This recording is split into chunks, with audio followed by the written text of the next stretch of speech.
then you will be trampled down by it. As often as it goes out, it will take you. For morning by morning, it will pass over, and day by day and night. It will be a terror just to understand the report.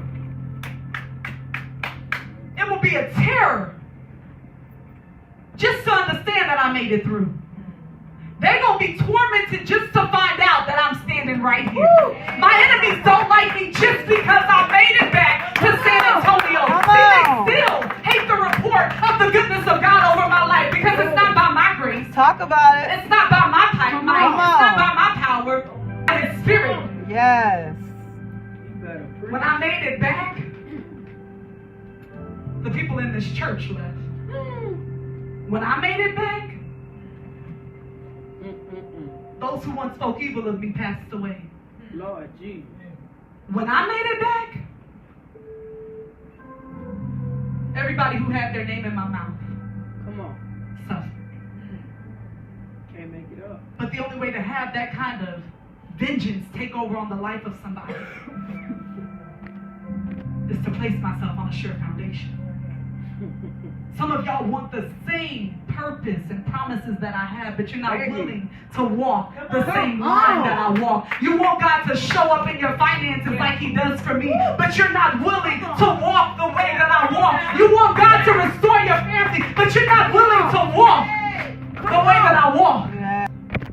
You want God to turn your past around, but you're not willing to walk the way that I walk. That's it. I always tell people, you want my purpose, but you don't want my problems. At all. At all. You want the success, but you don't want my sacrifices. Yeah, come on. You just want to look like me. You want to be like me. And I'm not just talking about me, I'm talking about you too. Yes, Lord. When they begin to talk about your name, give them back to God. Yes, Lord. And you tell them, I know a Father who laid a sure foundation over in Zion. But you got to get there. You got to get rooted to get what I got. You got to stand on this sure foundation. And it says in verse 20, for the bed is too short to stretch out on. Come on. Too short. You know how they say you made this bed, you're going to lie in it? Yes, sir. Some of the beds you made, you can't even lie on. Come on. So what you supposed to do? The bed you made for yourself ain't even big enough. Because as long as you do for you, you will never have what God is trying to give you. I don't need a bed because I have a sure foundation. See, it says the joy of the Lord is my strength. So as long as He is pleased with me, I can stand on my 2 feet and praise the Lord. See, I know that the joy of the Lord is my strength. Yes. So I'm not worried about you. Come on. And what you got to say about me. Let them know. Because the bed you making ain't even big enough for you to lie on. That point. Yeah. When you begin to speak life over the people, and you become an atmosphere changer, when you can say things to people like, oh, I'm sorry.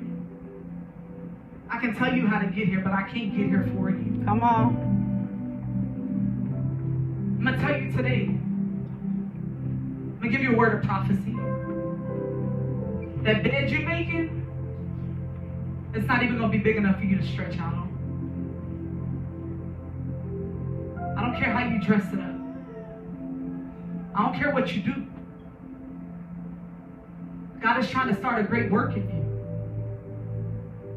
God is trying to give you a boldness to be able to speak to your enemies and tell them they got to go. Go ahead.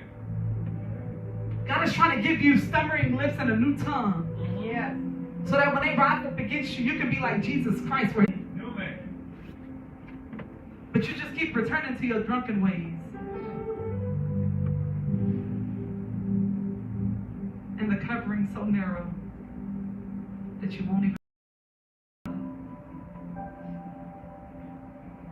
And it ain't gonna be by choice.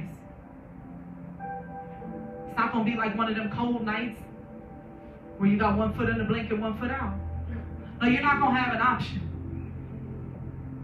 The covering that you're trying to create will never be big enough to cover what I created in you. This is your prophecy. It says, for the Lord will rise up as a mount,